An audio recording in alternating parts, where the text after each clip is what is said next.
नमस्कार, हर हर महादेव, जय भोलेनाथ। आप सभी का स्वागत है आपके खुद के YouTube चैनल पर जिसका नाम है चाचा के फैक्ट्स। मेरा नाम नितिन है और मैं यहाँ से फैक्ट्स, ईश्वर से जुड़े चमत्कार, रोचक पौराणिक कथाएं और तीसरी शक्ति के प्रकोप के बारे में बात करता हूँ। कहानी के माध्यम से समझाता बताता हूँ, लेकिन आज कहानी भी आएगी और फैक्ट्स भी आएंगे। यानी फैक्ट्स वो जो मैं आज आपको बताऊँगा, कुछ ऐसे रहस्य, कुछ ऐसी बातें जिसके बारे में आप अभी अनजान हैं।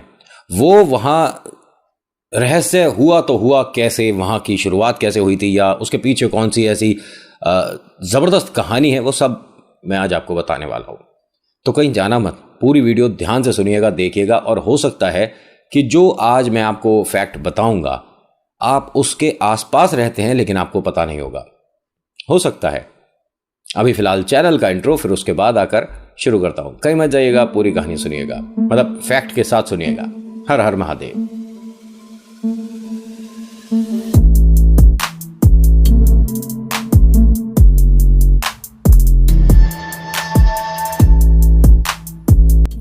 और हाँ, जरूर बताना है आपको कि आपको आज के फैक्ट्स कैसे लगे। सबसे पहले कैलाश मानसरोवर। यहाँ साक्षात भगवान शिव विराजमान है। ये धरती का केंद्र है। दुनिया के सबसे ऊंचे स्थान पर स्थित कैलाश मानसरोवर के पास ही कैलाश पर्वत और आगे मेरू पर्वत स्थित है। इस संपूर्ण क्षेत्र को शिव और देवलोक कहा गया है। रहस्य और चमत्कारों से परिपूर्ण इस स्थान की महिमा वेद और पुराणों में भी है। कैलाश पर्वत समुद्र सतह से 22,068 फुट ऊंचा है तथा हिमालय से उत्तरी क्षेत्र में तिब्बत में स्थित है। चूंकि तिब्बत चीन के अधीन है अतः कैलाश चीन में आता है, जो 4 धर्मों तिब्बती धर्म, बौद्ध धर्म, जैन धर्म और हिंदू धर्म का आध्यात्मिक केंद्र है। कैलाश पर्वत की 4 दिशाओं से 4 नदियों का उद्गम हुआ है, ब्रह्मपुत्र, सिंधु, सतलुज व करनाली। मेरे ख्याल से आपको इस बात के बारे में पता नहीं था। अब आते हैं सेकंड नंबर की तरफ। कन्याकुमारी मंदिर। समुद्री तट पर ही कुमारी देवी का मंदिर है, जहां देवी पार्वती के कन्या रूप को पूजा जाता है। मंदिर में प्रवेश के लिए पुरुषों को कमर से ऊपर के वस्त्र उतारने पड़ते हैं। कथाओं के अनुसार देवी का विवाह संपन्न न हो पाने के कारण बच गए दाल चावल बाद में कंकड़ बन गए। एक कमाल की बात, बहुत जो कि आश्चर्यजनक है, कि कन्याकुमारी के समुद्र तट की रेत में दाल और चावल के आकार और रंग रूप के कंकड़ बड़ी मात्रा में देखे जाते हैं। कन्याकुमारी अपने सूर्योदय के दृश्य के लिए काफी प्रसिद्ध है। बहुत दूर दूर से लोग यहाँ पर सनराइज देखने आते हैं। सुबह हर होटल की छत पर आपको टूरिस्ट से भरी भीड़ नजर आएगी, जो कि सूरज की अगवानी के लिए जमा हो जाती है। शाम को अरब सागर में डूबते सूरज को देखना भी यादगार होता है। वैसे आपने कब सूर्य उदय और सूर्यास्त देखा था? देखने की कोशिश करेंगे तो ऐसा लगता है कि सामने वाले अपार्टमेंट वाली कोई आंटी अंकल ये कह देंगे कि हमारे घर की तरफ क्या देख रहा है इतनी देर से। उन्हें कौन समझाए कि हम सनराइज और सनसेट देख रहे थे। खैर, नंबर 3, करणी माता का मंदिर। करणी माता का ये मंदिर जो बीकानेर यानी राजस्थान में स्थित है, बहुत ही अनोखा मंदिर है। इस मंदिर में रहते हैं लगभग 20,000 काले चूहे। सही सुना आपने, 20,000 काले चूहे रहते हैं।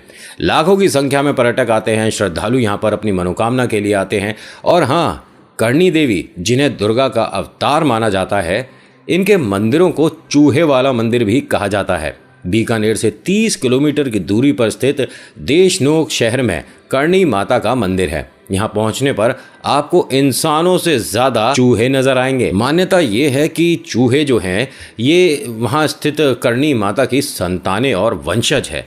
कथाओं के अनुसार करणी माता देवी दुर्गा की अवतार मानी जाती है, जो बचपन से ही लोक कल्याण करने लगी थी, इसलिए उनका नाम करणी माता पड़ गया। ऐसी मान्यता है कि करणी माता के सौतेले बेटे की मृत्यु हो जाने पर माता ने यमराज को उनके बेटे को जीवित करने का आदेश दिया।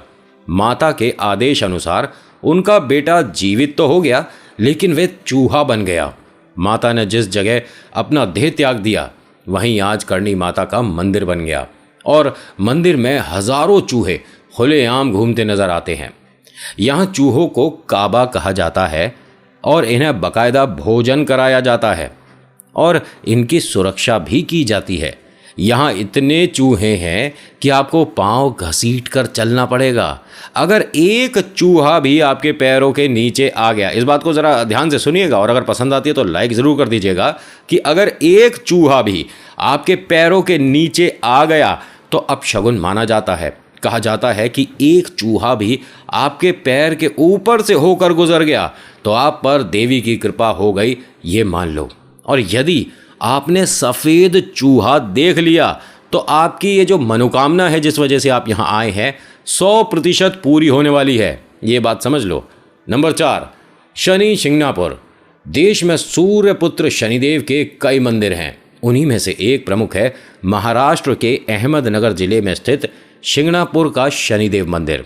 विश्व प्रसिद्ध इस शनि मंदिर की विशेषता ये है कि यहाँ स्थित शनिदेव की पाषाण प्रतिमा बगैर किसी छत्र या गुंबद के खुले आसमान के नीचे एक संगमरमर के चबूतरे पर विराजित है।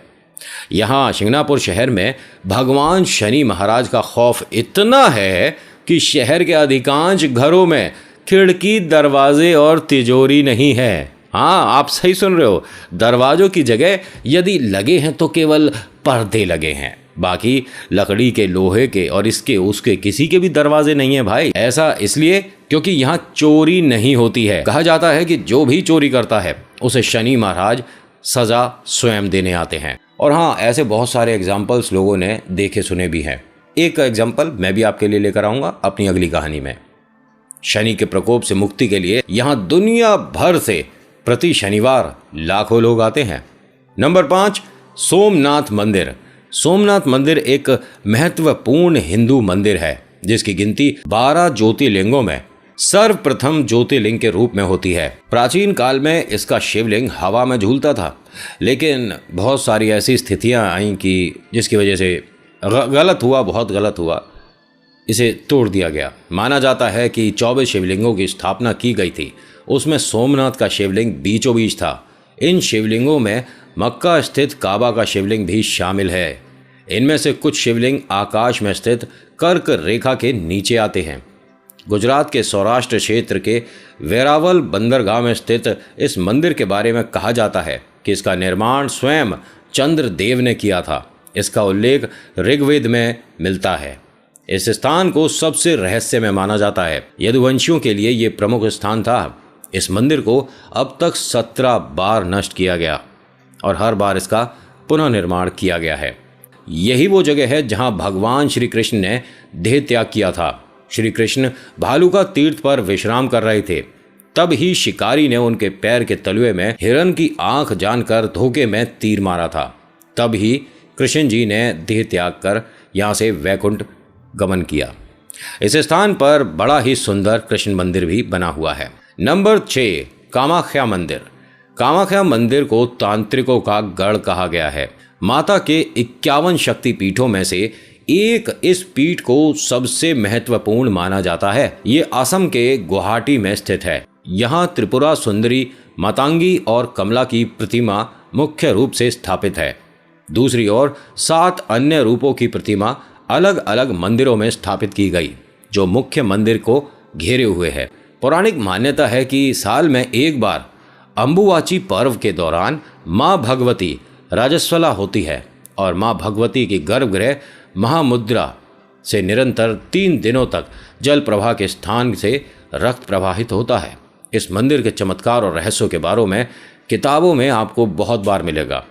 और हाँ, यही वो एकमात्र मंदिर है जिसके पीछे ना जाने कितने साइंटिस्ट अपनी रिसर्च अधूरी ही छोड़कर चले गए, क्योंकि उनके पास इसका कोई जवाब नहीं था। नंबर 7, अजंता एलोरा के मंदिर। अजंता एलोरा की गुफाएं महाराष्ट्र के औरंगाबाद शहर के समीप स्थित है। ये गुफाएं बड़ी बड़ी चट्टानों को काटकर बनाई गई है। 29 गुफाएं अजंता में तथा 34 गुफाएं एलोरा में है। इन गुफाओं को वर्ल्ड हेरिटेज के रूप में संरक्षित किया गया है।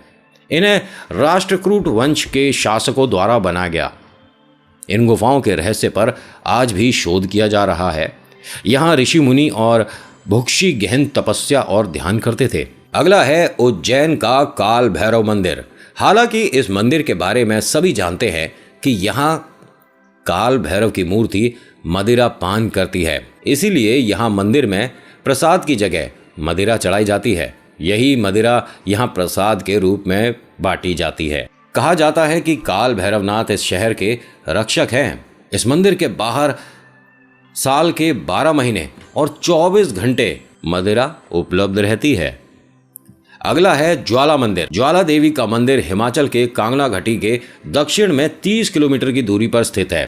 ये मां सती के 51 शक्ति पीठों में से एक है। यहाँ माता की जीभ गिरी थी। हजारों वर्षों से यहाँ स्थित देवी के मुख से अग्नि निकल रही है। इस मंदिर की खोज पांडवों ने की थी।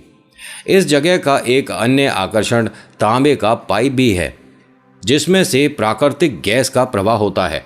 इस मंदिर में अलग अग्नि की अलग अलग 9 लपटें हैं, जो अलग अलग देवियों को समर्पित है। वैज्ञानिकों के अनुसार ये मृत ज्वालामुखी की अग्नि हो सकती है, क्योंकि देखिए यहाँ पर भी इनकी जो रिसर्च है ये बस एक प्रश्न चिन्ह के साथ रह गई। हजारों साल पुराने माँ ज्वाला देवी के मंदिर में जो 9 ज्वालाएं प्रज्वलित हैं, वे 9 देवियाँ महाकाली, महालक्ष्मी, सरस्वती, अन्नपूर्णा, चंडी, विंध्यवासिनी, हिंगलाज, भवानी, अंबिका और अंजना देवी के ही स्वरूप हैं। कहते हैं कि सतयुग में महाकाली के परम भक्त राजा भूमिचंद ने स्वप्न से प्रेरित होकर ये भव्य मंदिर बनवाया था। जो भी सच्चे मन से इस रहस्यमय मंदिर के दर्शन करने के लिए आता है, उसकी सारी मनोकामनाएं पूरी हो जाती हैं। अगला है स्तंभेश्वर महादेव मंदिर। आप ये कल्पना नहीं कर सकते, लेकिन ये बात सच है। ये मंदिर पल भर के लिए ओझल हो जाता है और फिर थोड़ी देर बाद अपनी उसी जगह पर वापस आ जाता है। ये मंदिर अरब सागर के बिल्कुल सामने है और वडोदरा से 40 मील की दूरी पर है। खास बात यह है कि आप इस मंदिर की यात्रा तभी कर सकते हैं जब समुद्र में ज्वार कम हो। ज्वार के समय शिवलिंग पूरी तरह से जलमग्न हो जाता है। और आज का आखिरी, टूटी झरना मंदिर। भगवान शिव को समर्पित ये मंदिर बहुत अद्भुत है, क्योंकि यहाँ शिवलिंग का जलाभिषेक कोई और नहीं बल्कि स्वयं माँ गंगा करती हैं। झारखंड के रामगढ़ जिले में स्थित टूटी झरना नामक इस मंदिर में स्थापित शिवलिंग का जलाभिषेक साल के 12 महीने और 24 घंटे स्वयं माँ गंगा द्वारा किया जाता है। माँ गंगा द्वारा शिवलिंग की ये पूजा सदियों से लगातार चलती आ रही है। शिव भक्तों का मानना है कि इस मंदिर में आकर अगर कोई व्यक्ति सच्चे दिल से कुछ भी मांगता है, उसकी इच्छा जल्द से जल्द पूरी हो जाती है। स्थानीय लोगों के अनुसार वर्ष 1925 में अंग्रेजी सरकार ने इस स्थान पर रेलवे लाइन बिछाने के लिए खुदाई का कार्य आरंभ किया। तब उन्हें जमीन के अंदर कोई गुंबद के आकार की चीज नजर आई। गहराई पर पहुंचने के बाद उन्हें पूरा शिवलिंग मिला और शिवलिंग के ठीक ऊपर गंगा की प्रतिमा मिली, जिसकी हथेली पर से गुजरते हुए आज भी जल शिवलिंग पर गिरता है। यही वजह है कि ये रहस्यमय मंदिर आज भी आस्था का केंद्र बना हुआ है। महाभारत के युद्ध में पांडवों ने कौरवों को मारकर जीत तो हासिल कर ली थी, लेकिन जीत मिलने के बाद वह प्रसन्न नहीं, बेहद दुखी रहने लगे और वो भी इस पाप से मुक्त होना चाहते थे। पश्चाताप की आग में जलते हुए पांचों भाई श्री कृष्ण की शरण में गए। कृष्ण जी ने उन्हें एक काली गाय और काला ध्वज दिया और साथ ही उनसे कहा कि जिस स्थान पर गाय और ध्वज का रंग सफेद हो जाए, उस स्थान पर शिव की आराधना करना। ऐसा करने से तुम्हें पाप से मुक्ति मिलेगी। पांडवों ने ऐसा ही किया। वे स्थान स्थान भ्रमण करते रहे। अचानक एक स्थान पर जाकर गाय और ध्वज दोनों का रंग सफेद हो गया।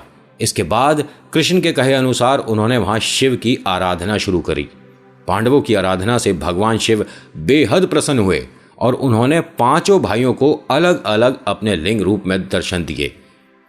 गुजरात की भूमि पर अरब सागर में इसी स्थान पर निष्कलंक महादेव का मंदिर स्थापित है। खैर, आज की वीडियो में इतना ही। आज की वीडियो आपको कैसी लगी मुझे ज़रूर बताइएगा। और हाँ, इनमें से कौन से फैक्ट के बारे में आप पहले से जानते थे, ये भी लिख भेजिएगा। और अगर नहीं जानते थे, सभी कुछ मेरे माध्यम से पता चला, तो भी ज़रा बताइएगा। So thank you so much for watching. मेरा नाम नितिन है। मुलाकात करूँगा आपसे एक अगली वीडियो में। हर हर महादेव, जय भोलेनाथ, धन्यवाद।